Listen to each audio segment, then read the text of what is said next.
92년에 태어났거든요. 이 해에 발생한 사건인데 계속해서 반복적으로 등장하는 단어가 휴거라는 단어이죠.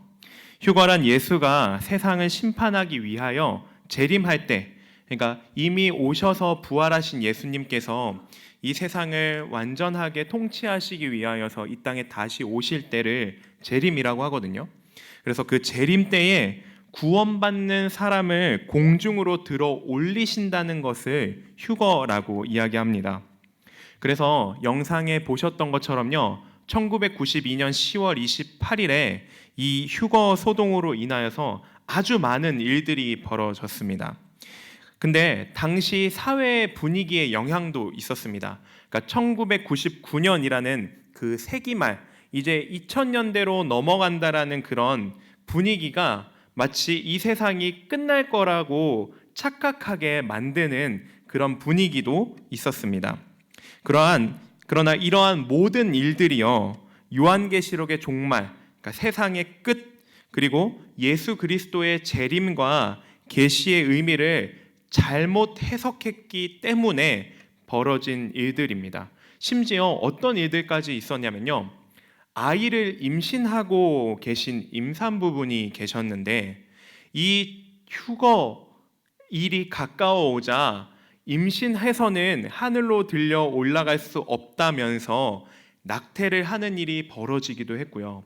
또 뿐만 아니라 자기가 가지고 있는 온 재산을 다 팔아서 각 교회에다가 헌금으로 내기도 했습니다. 그 이유는 휴거 이후에는 내가 이 땅에 살아갈 이유가 없다고 믿었기 때문입니다. 제가 이 영상을 여러분들께 보여드린 이유는요, 우리가 앞으로 3주간 요한계시록 설교를 함께 들을 예정입니다. 요한계시록 말씀을 함께 나눌 예정입니다. 근데 이 요한계시록이요, 언뜻 보기에는 굉장히 어려워 보이기도 합니다. 그런데 실제로 읽는 부분에 있어서는 복음서, 예수님의 탄생과 또 죽음, 부활, 승천까지 나타난 그 복음서보다도 읽기는 쉬우나 우리가 어렵다고 느끼는 이유는 바로 해석이 어렵기 때문입니다. 특히 이 요한계시록에는 환상이나 또 계시라든지 어떤 상징적으로 의미가 많이 나타나는데요, 이러한 상징들을 해석하는 것이 어렵기 때문에 우리가 요한계시록을 어렵다라고 이야기를 하는 것입니다. 그러나 이 요한계시록은요, 우리가 지금까지 봤던 수많은 성경들 중에서도 가장 많이 구약 성경이 인용되는 성경입니다. 따라서 이 요한계시록을 잘 읽고 또 그 안에 하나님께서 말씀하신 것들을 우리가 알 수만 있다면 그 어느 성경을 보는 것보다도 더 하나님의 뜻을 상세하게 이해할 수 있는 좋은 자료가 될 것이라고 생각합니다. 그래서 우리 앞으로 3주간 함께 이 말씀을 나눌 텐데, 지금 리딩 지저스를 함께 읽고 계신 분들은 이 요한계시록을 조금씩 따라와 주시기를 부탁드립니다.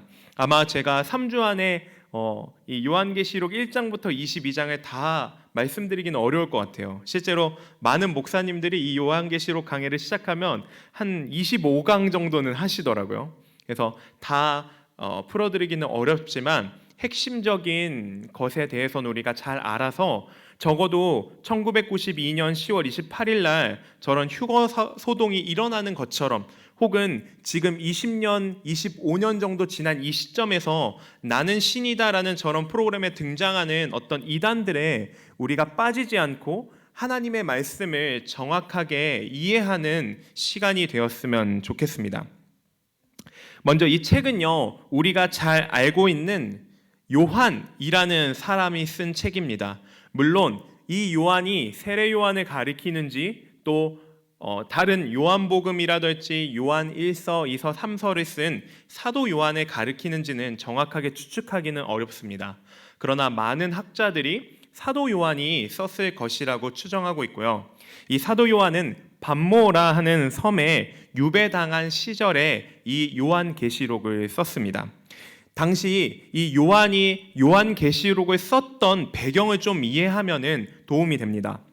당시 교회의 시대적 배경은요, 이 유대인들과 그리스도인들이 로마 제국에 의해서 치하를 받고 있었습니다.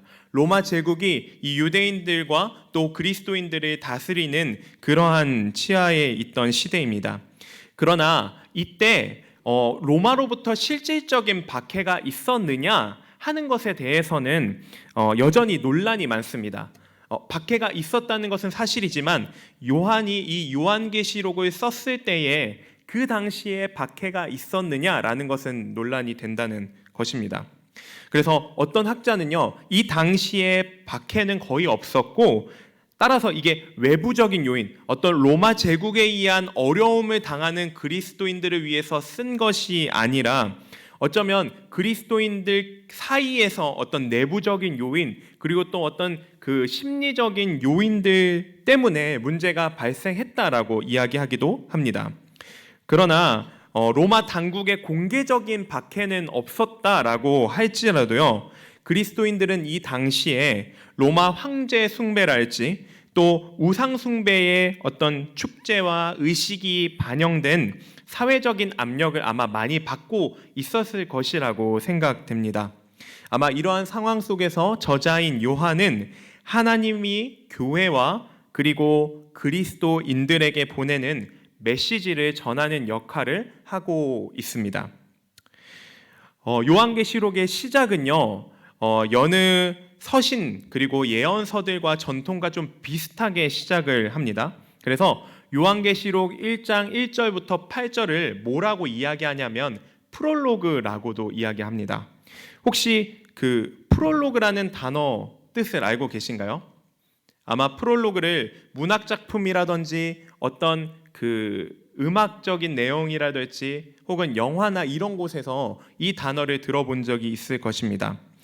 프롤로그의 뜻은요, 어떤 이야기를 시작하기 전에 배경을 설명하거나 또 흥미를 유발하는 그런 개념입니다. 마치 이 요한계시록의 프롤로그도요, 이 요한복음의 전체적인 주제를 말하기 이전에, 이 요한계시록의 이야기를 충분히 풀어내기 이전에 중심 주제들과 핵심적인 내용들을 오늘 이 본문에 담고 있다는 것을 우리가 알 수 있습니다. 특히 오늘은요, 1장 1절에서 8절까지 본문을 우리가 함께 읽었는데, 저랑 같이 오늘 조금 더 자세하게 뜯어볼 말씀은 1장 1절에서 3절까지의 말씀입니다. 그렇다면 이 프롤로그는 어떻게 또 연결이 되냐면요, 프롤로그의 혹시 반대 개념이 뭔지도 아시나요? 네, 맞습니다. 에필로그입니다. 에필로그는 서로 이 지금 요한계시록의 프롤로그와 에필로그는요, 서로 비슷한 단어와 문장이 반복하여서 평행을 이루고 있다는 것을 볼 수 있습니다. 그래서 얼마나 이 구절이, 이 내용이 요한계시록의 핵심 주제인지를 나타내는 장치가 되기도 합니다. 우리 요한계시록 1장 3절 말씀을 한번 보겠습니다. 오늘 핵심 말씀인데요. 네, 요한계시록 1장 3절. 네, 우리 하단에 띄워주시면 좋겠습니다. 네, 우리 성경책이 있으신 분들은 우리 함께 보고 읽도록 하겠습니다. 시작. 이 예언의 말씀을 읽는 자와 듣는 자와 그 가운데 기록한 것을 지키는 자는 복이 있나니 때가 가까움이라. 아멘. 자, 지금 이 프롤로그에 이 말씀이 등장하고 있는데요, 요한계시록 마지막 장인 22절 7절에도 동일한 말씀이 나와 있습니다. 요한계시록 22장 7절 말씀 함께 보도록 하겠습니다. 네, 우리 앞에 띄워주시면 함께 읽겠습니다. 시작. 보라, 내가 속히 오리니 이 두루마리의 예언의 말씀을 지키는 자는 복이 있으리라 하더라. 아멘. 이처럼 하나님께서 말씀하시는 것을 읽고 듣는 것뿐만 아니라 지키는 것에 있어서 얼마나 중요한지 그 요한계시록 서두와 제일 끝부분에 있어서 반복해서 이야기하고 있습니다. 그러면 오늘 1장 1절 말씀을 한번 같이 읽어보도록 하겠습니다. 1장 1절 말씀 한번 읽어보도록 하겠습니다. 자, 준비 시작. 예수 그리스도의 계시라. 이는 하나님이 그에게 주사 반드시 속히 일어날 일들을 그 종들에게 보이시려고 그의 천사를 그 종 요한에게 보내어 알게 하신 것이라. 아멘. 이 안에요, 정말로 많은 정보들이 담겨 있습니다. 혹시 지금 성경 말씀을 이렇게 펴신 분들, 또 핸드폰에 앱을 들고 계신 분들은 잠깐 그 1절을 좀 펴놓으시면 좋겠습니다. 첫 마디에요, 예수 그리스도의 계시라는 말로 시작이 됩니다. 이 말은 요한계시록의 기원과 또 내용을 좌우하는 아주 중요한 단어입니다. 그래서 학자들은요, 이것에 대해서도 엄청 싸움이 많은데 예수 그리스도의 계시를 정확히는 예수 그리스도에게서 나온 계시로 해석되어야 한다고 말합니다. 왜냐하면 그 뒤에 말씀이 어떻게 연결되냐면요, 하나님이 그 종들에게 보이시려고 그에게 이 계시를 주셨다라는 말씀이 뒤이어 이어지기 때문입니다. 따라서 예수 그리스도는요, 이 요한계시록의 주제라기보다는 실질적인 저자로서의 기능을 하고 있습니다. 따라서 자신을 드러내는 이 계시를 요한계시록 전체에 걸쳐서 설명을 하고 계시다는 것입니다.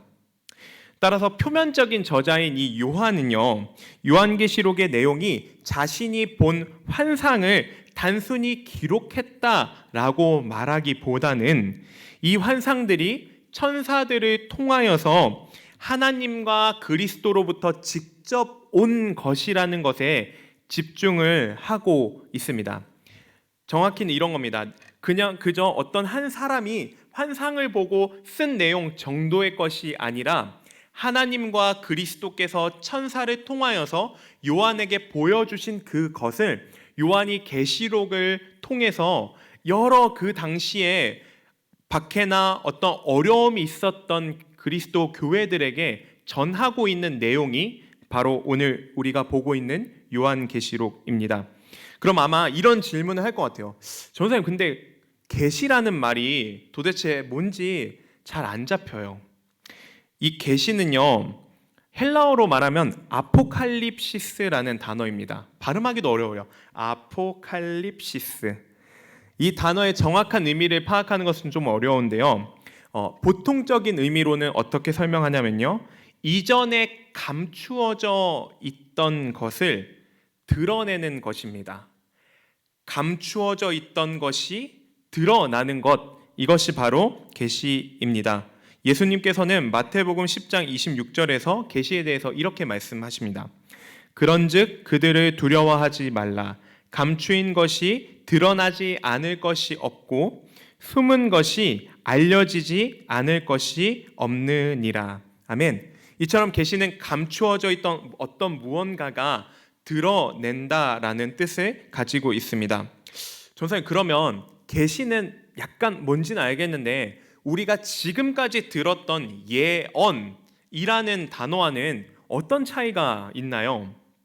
사실 이 계시와 예언은요, 큰 의미에서는 차이가 별로 없습니다. 그래서 이미지를 기억하실 때 어떤 계시라는 열매와 또 예언이라는 열매가 하나의 큰 바구니에 같이 담겨 있다고 보시는 것이 좀 더 이해하기가 쉬울 것입니다. 그러나 이 계시와 예언은 구분하듯이 약간의 미묘한 차이가 있습니다. 계시는요, 환상이나 상징이나 혹은 암시적인, 일어나진 않았지만 무언가를 말하고자 하는 그런 암시적인 그림 언어들로요, 이 미래를 말하고 있습니다. 장차 어떤 역사적인 사실이나 역사적인 일들이 일어날 것임을 암시하는 것입니다. 그러면 비밀이랑은 뭐가 다를까요? 비밀도 감추어져 있는 것 아니에요? 우리가 자주 쓰는 단어 중에는 이 비밀이라는 단어가 있죠. 제가 한번 요거를 하나 표현을 잘 해보겠습니다. 만약에 제가 지금 이 손 안에 혹시 무엇이 있는지 여러분 아시나요? 지금 이 안에 뭐가 있을까요? 제 손 안에? 막 공기 이런 거 얘기하지 말고. 동전? 네, 짤짤이 하려고 오진 않았던 것 같고, 제가 사실은 이 안에 무엇이 있는지 알 수가 없습니다. 왜 알 수가 없죠? 제가 여러분들에게 말을 하지 않았기 때문입니다. 근데 만약에 제가 손을 펴서 짠! 하고 보여드렸을 때 뭐가 있나요? 없죠. 이렇게 감추어진 것 이 자체가 비밀이라고 말할 수 있고요. 무언가 감추어져 있던 것이 짠하고 드러났음에도 불구하고 무언가 드러났는데도 내가 저게 뭐지? 라고 생각이 드는 것이 바로 계시입니다. 이처럼 비밀과 계시는요, 감춰있던 것이 드러난다의 차이가 있습니다. 그러면 예언은 무엇이냐면요, 어떤 미래적인 그림을 담고 있습니다. 그래서 우리가 예언자, 예언한다 이런 단어를 성경뿐만 아니라 미래를 암시하는 단어들로 우리가 많이 들어본 적이 있습니다. 그렇지만 이 예언은요, 우리가 어떤 미래적인 일들을 담고 있지만 하나님께서 그것을 어떻게 펼쳐 나가시는가에 초점이 있습니다. 계시는 어떤 최종적인 목적지, 그리고 감추어져 있던 무언가가 벌어질 일에 대한 최종적인 목적지라면, 계시는 하나님께서 이 최종적인 목적지를 위해서 어떤 일들을 행하면서 가시는가에 대한 것을 예언이라고 할 수 있습니다. 어쨌든 이 예언과 계시는 미묘한 차이는 있지만 큰 바구니 안에 같이 담겨 있다는 사실을 우리가 잘 기억했으면 좋겠습니다. 그렇다면 지금 오늘 요한계시록에 나타나 있는 이 계시와 예언을 통해서 우리는 무엇을 알 수 있을까요? 크게 세 가지를 알 수 있습니다. 첫 번째는 아까 영상에서도 등장했던 종말론에 대한 바른 인식을 가질 수 있습니다.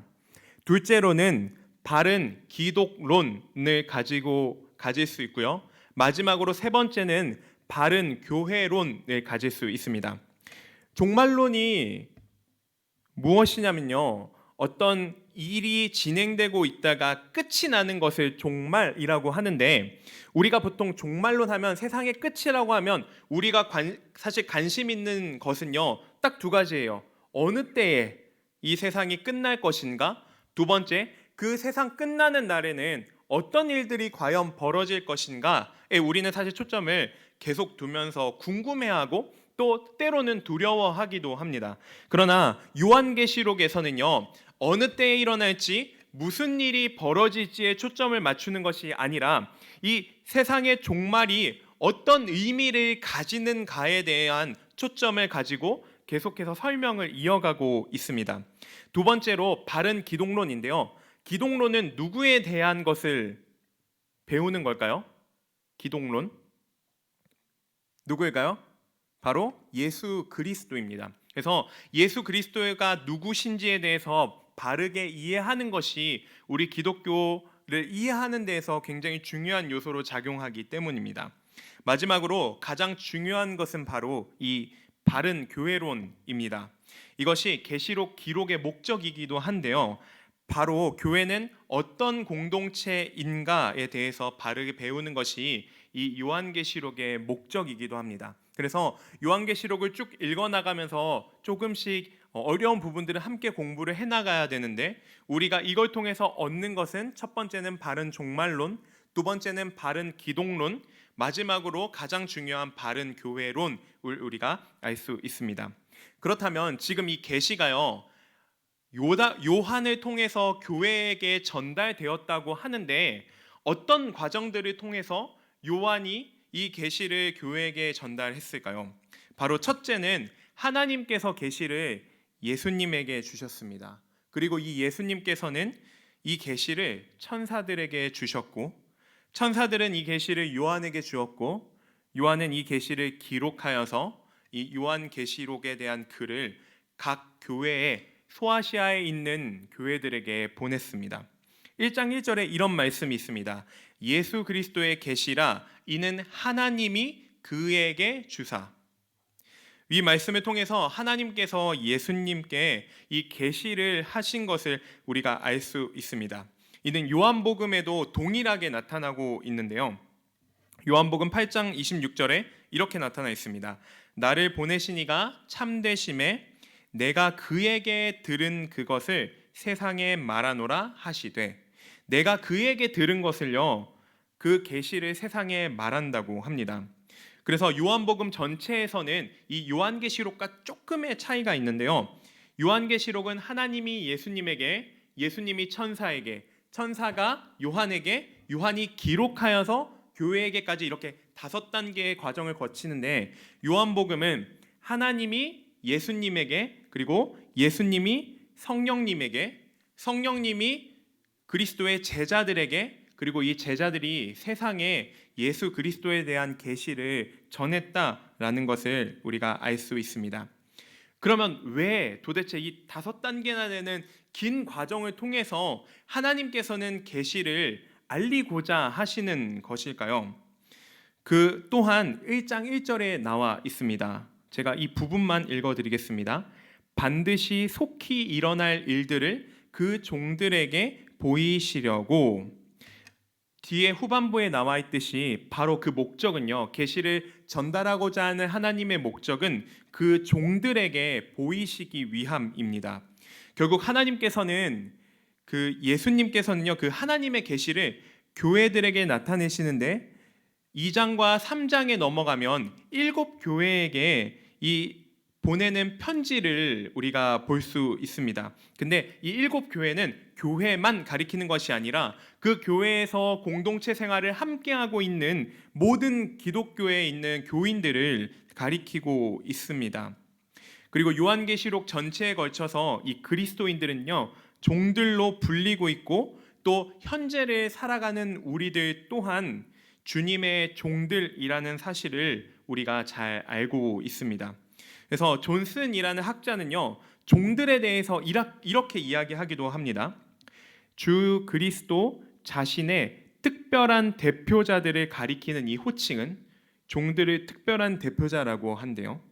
이것은 하나님의 백성들이 영광스러운 명예, 즉 영예를 상징하는 아름다운 이름입니다. 그래서 우리가 종이라는 단어를 사실 처음 들으면요, 우리나라의 그 이전의 역사에서 어떤 노예, 종들에 대한 역사적인 사실 우리가 배우기 때문에 마치 내가 하나님의 종이면 노예처럼 살아야 할 것 같은 그런 어떤 부정적인 이미들이 많이 생각나는데요. 우리가 이 종이라는 걸 들었을 때 하나님의 백성으로서 우리에게 주어지는 특별한 이름이구나라는 사실이 정말로 우리의 마음속에 잘 받아들여졌으면 좋겠습니다. 그렇다면 이 종들에게 보이신 계시의 내용은 무엇일까요?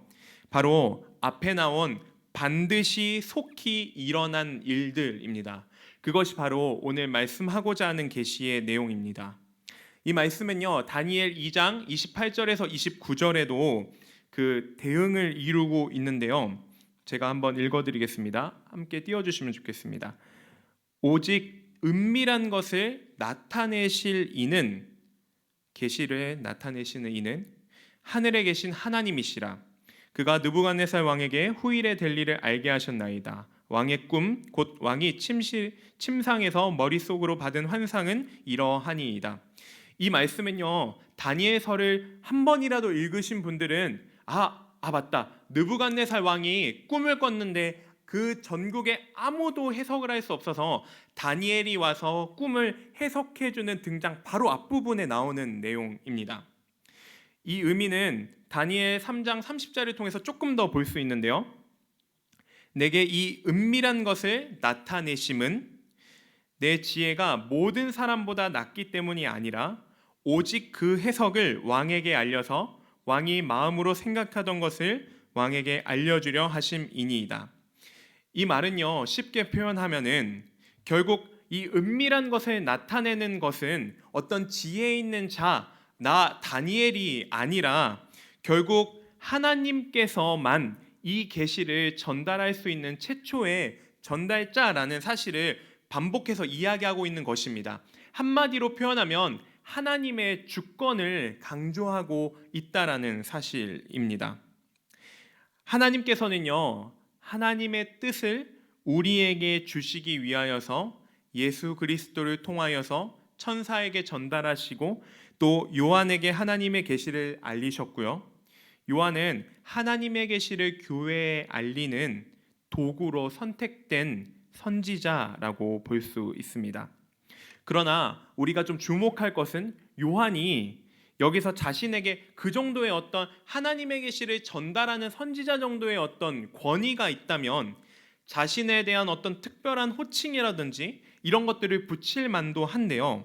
이 특별한 권위를 주장하기보다는 자신을 하나님의 그 종이라고 부름으로써 앞에서 종들이라고 불렸던 다른 그리스도인들과 자신을 나란히 두고 있습니다. 요한은 이러한 호칭을 사용함으로써 다른 성도와 또 자신을 동등한 위치에 두고 싶어 했던 것으로 보입니다. 2절을 한번 같이 읽어보도록 하겠습니다. 함께 읽겠습니다. 시작.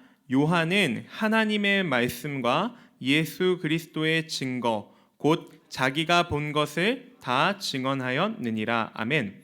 2절에서의 핵심 단어는요, 바로 증거 혹은 증언입니다. 그리스도의 종된 요한의 1차적인 역할은 두 가지인데요. 곧 2절에 나타난 하나님의 말씀과 그리고 예수 그리스도의 증거에 대해서 증언하는 것입니다.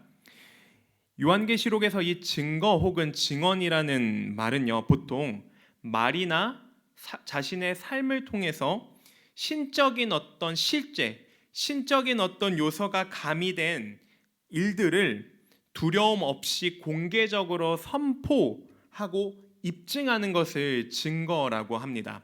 다른 것을 전하는 것이 아니라 자신의 말과 삶을 통해서 하나님께서 역사하시는 어떤 실제들을 전하고 증언하는 것을 의미합니다. 이 하나님의 말씀과 예수님의 증거 이 두 가지는요, 이렇게 분리할 수 있는 것이 아니라 서로 보완하고 또 요한계시록에 있는 환상들을 이 단어들이 설명을 해줍니다. 하나님의 말씀은 성경에서 선지자들의 말과 또 사도들의 메시지를 가리키는데요. 이 말은 사도행전 4장 31절에 나오는 하나님과의 말씀과도 동일한 의미를 갖고 있고 또 복음 메시지에 대한 그리스도인의 증언과 선포를 가리키기도 합니다. 우리 3절 말씀을 한번 같이 보도록 하겠습니다. 3절 말씀 함께 읽겠습니다. 시작. 이 예언의 말씀을 읽는 자와 듣는 자와 그 가운데에 기록한 것을 지키는 자는 복이 있나니 때가 가까움이라. 여기서 우리가 주목해야 할 세 가지 단어가 있습니다. 바로 읽는 자, 듣는 자, 지키는 자, 이 세 가지입니다. 이 세 가지 중에 어떤 것이 가장 좀 더 중요해 보이세요? 읽는 자, 듣는 자, 지키는 자 중에서 어떤 것이 더 중요해 보이시나요? 자, 우리 한번 해보겠습니다. 읽는 자, 가장 첫 번째로 나왔으니까 가장 중요할 것 같다. 자, 눈치 보지 마시고 두 번째, 듣는 자, 경청의 중요성을 나는 잊지 않겠다.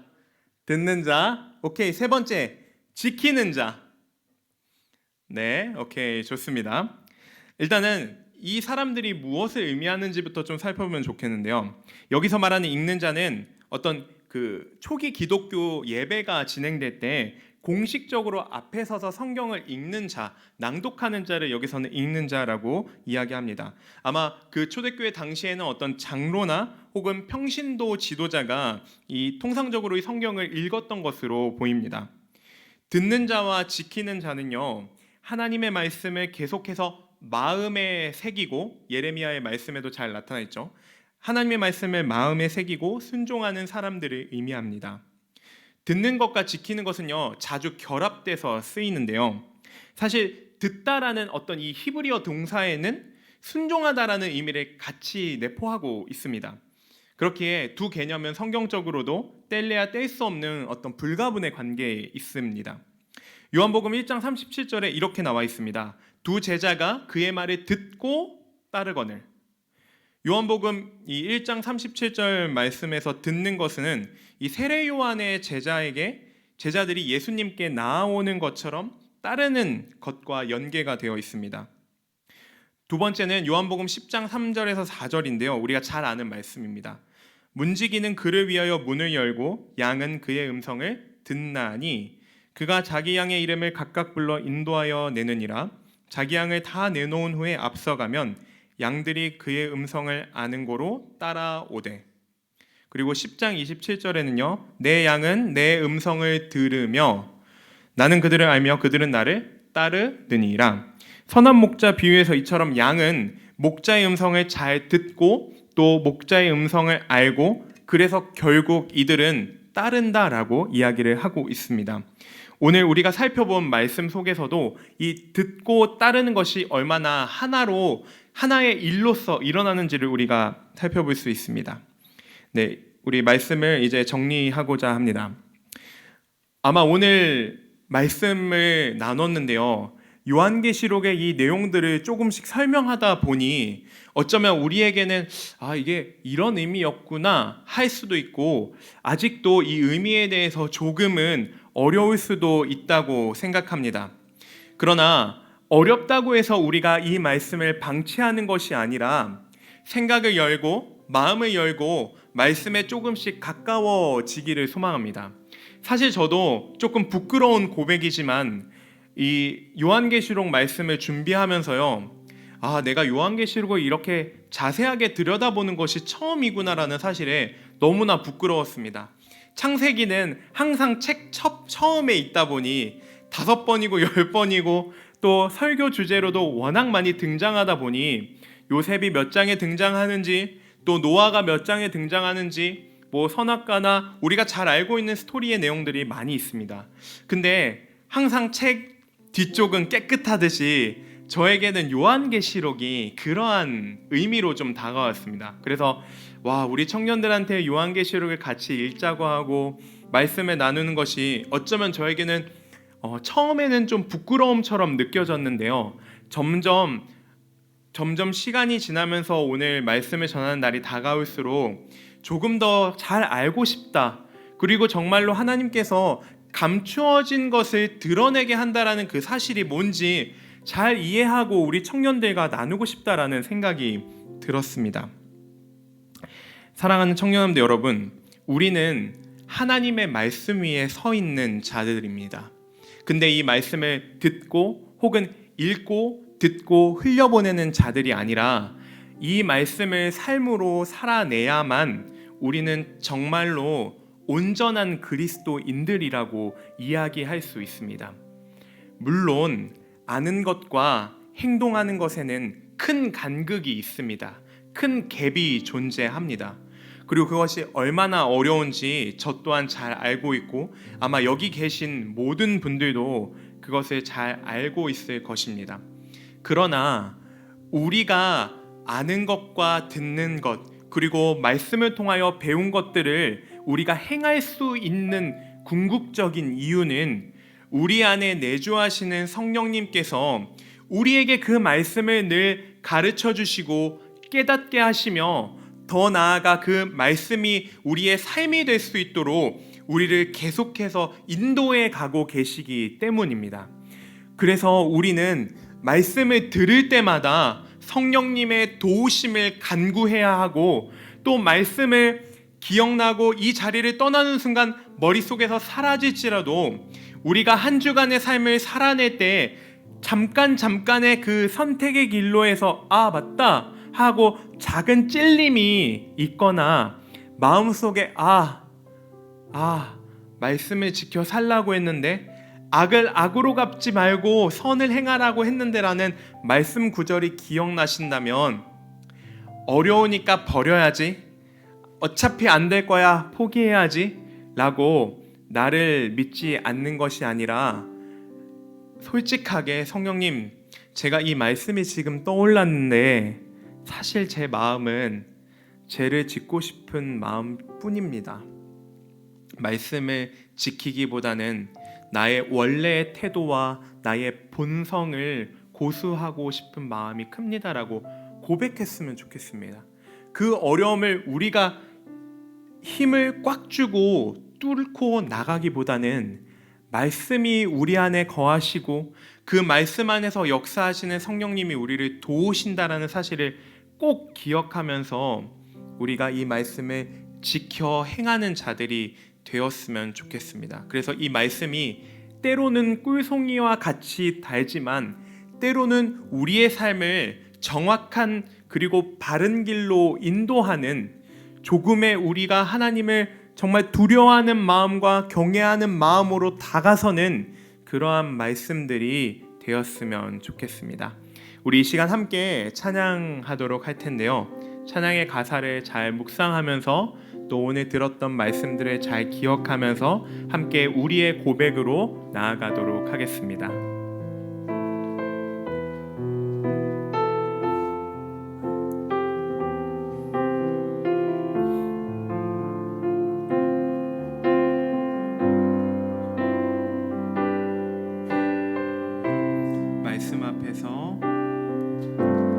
말씀 앞에서 경외함으로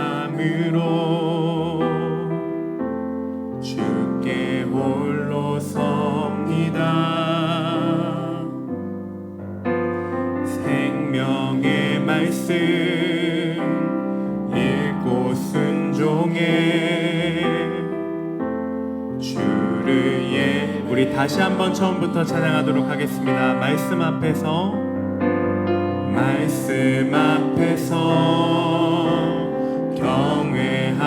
경외함으로 주께 홀로 섭니다. 아멘.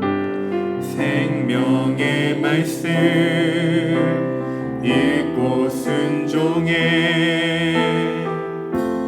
주를 예배하며 기록된 말씀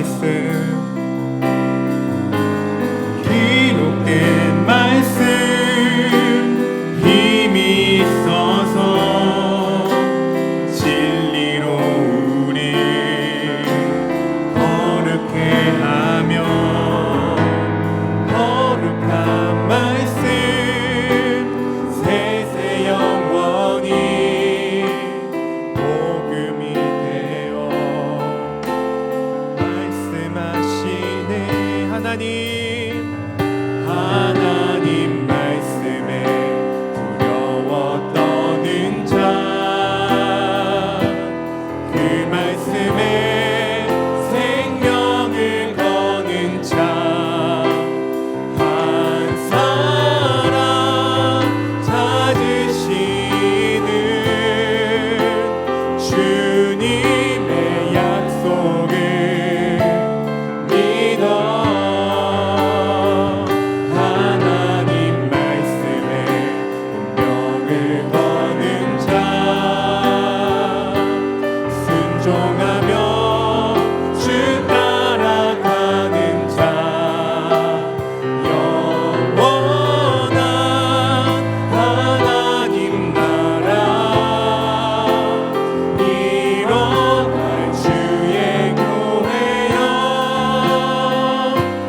다시 한번 찬양하겠습니다.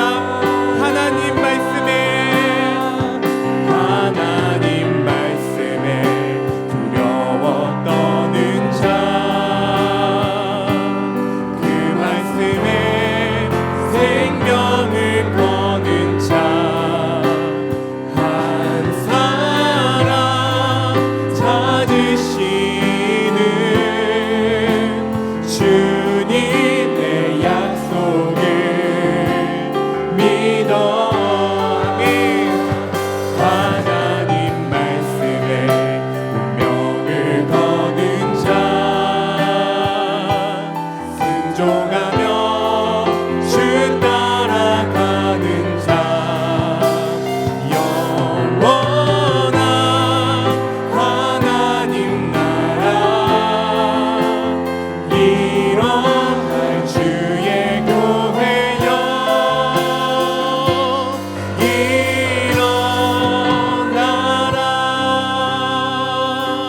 아멘. 우리 이 시간 한 목소리로 기도했으면 좋겠습니다. 주님께서는 감추어져 있던 것을 우리에게 드러내고자 하십니다. 그래서 요한을 통하여서 계시록을 기록하게 하시고 당시에 수많은 어려움과 또 고난 속에 있었던 그리스도인들 뿐만 아니라 교회들 뿐만 아니라 현재를 살아가는 우리들에게도 동일하게 말씀하시며 또 예수 그리스도께서 이 땅에 오실 때에 어떠한 일들이라는 것에 집중하는 것이 아니라 이 땅에 오실 예수 그리스도를 기다리며 나는 어떠한 책임을 다해야 하는지에 대해서 우리가 집중하게 합니다. 주님, 그 때를 기다리는 우리는 다른 것을 생각하고 염두하며 두려워하는 것이 아니라 오직 우리에게 주신 하나님의 말씀을 읽는 것에 그칠 것이 아니라 듣고 행하는 자들이 되기를 간절히 소망합니다. 주님, 말씀을 삶으로 살아낸다라는 것, 말씀을 듣고 내가 몸을 움직여서 예수 그리스도를 따라가는 것은 어려운 일임을 압니다. 그러나 그것이 불가능한 일이 아님을 우리가 잘 아는 것은 우리 안에 내주하시는 성령님께서 우리를 도우시기 때문입니다. 우리가 그분께 간절히 기도하고 우리가 솔직한 마음으로 도우심을 요청할 때에 우리의 모든 것을 아시는 그분께서 우리와 함께 하신다고 말씀하십니다. 주님, 이 시간 우리가 이렇게 기도했으면 좋겠습니다. 하나님, 그 말씀 앞에 두려워 떠는 자가 되게 하여 주십시오. 그 말씀이 나와 상관없고 그저 흘려 지나가는 말씀이 아니라 그 말씀으로 인하여서 내 삶이 뒤바뀌는 역사가 일어나게 하여 주십시오. 그래서 그 말씀으로 인하여서 내가 하나님과 더욱 깊어지고 예수 그리스도의 사랑을 더욱 깨닫게 하여 우리가 세상을 함께 사랑하는 이웃들에게도 그 사랑을 전할 수 있게 도와달라고 이 시간 우리 주여 한번 외치고 말씀을 붙들고 함께 기도하도록 하겠습니다. 주여! 하나님 아버지 감사합니다. 하나님께서는 성경 전체에 걸쳐서 그리고 예수 그리스도께서 이 땅에 오실 그날을 위하여서 요한 계시록을 통하여서 감추어진 것들을 드러내고자 하십니다. 주님, 우리가 그 종말의 때를 기다리면서 그날이 언제일까, 그날 무슨 일이 일어날까를 염려하는 것이 아니라 그 날이 오기까지 나는 어떻게 살아갈 것인가, 마땅히 그리스도인으로서 그리스도를 따르는 자로서 나는 어떠한 책임을 다할 것인가에 우리가 집중하는 삶이 될 수 있도록 주님 도와 주시옵소서. 하나님의 말씀을 우리가 굳게 믿고 따르기를 원합니다. 순종하며 따라가기를 소망합니다. 우리 안에 의심이 든다면 그리고 말씀대로 행할 어떠한 능력도 자격이 없는 우리가 어찌 그럴 수 있겠냐며 우리가 하나님 앞에 고백할 그때에도 우리의 솔직한 고백과 또 우리의 진정한 그 도우심을 무시하지 않으시고 우리의 기도를 들으시며 우리와 함께 하시는 성령 하나님을 의지하며 나아가오니 하나님 이 말씀이 우리에게 정말로 삶이 되게 하여 주시옵소서. 그 말씀을 우리가 두려워 떠는 자, 하나님을 경외하는 자가 되게 하여 주시옵소서.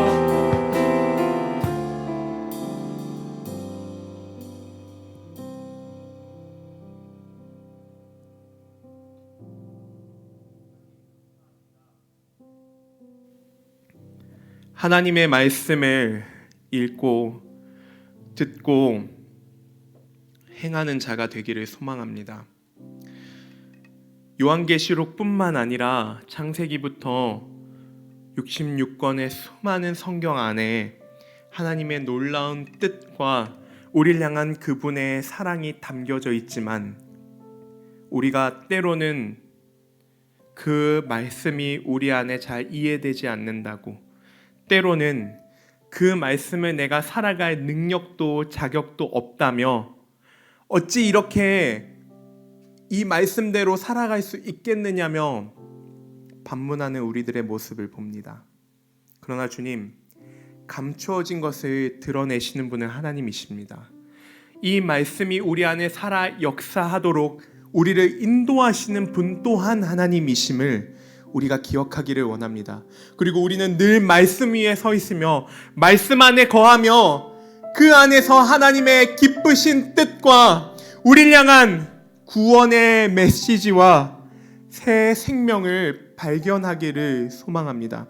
주님, 이 말씀을 오해하고 우리의 생각으로 제한하여서 지금 현 시대의 수많은 이단들과 자신을 예수 그리스도라고 재림한 신이라고 이야기하는 자들처럼 미혹되지 않도록 도와주십시오.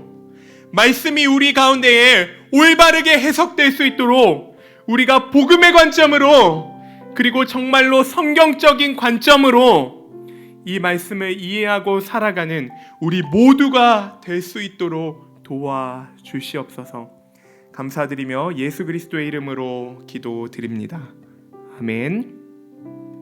우리 이 시간 함께 찬양하며 우리 준비하신 헌금을 드리도록 하겠습니다.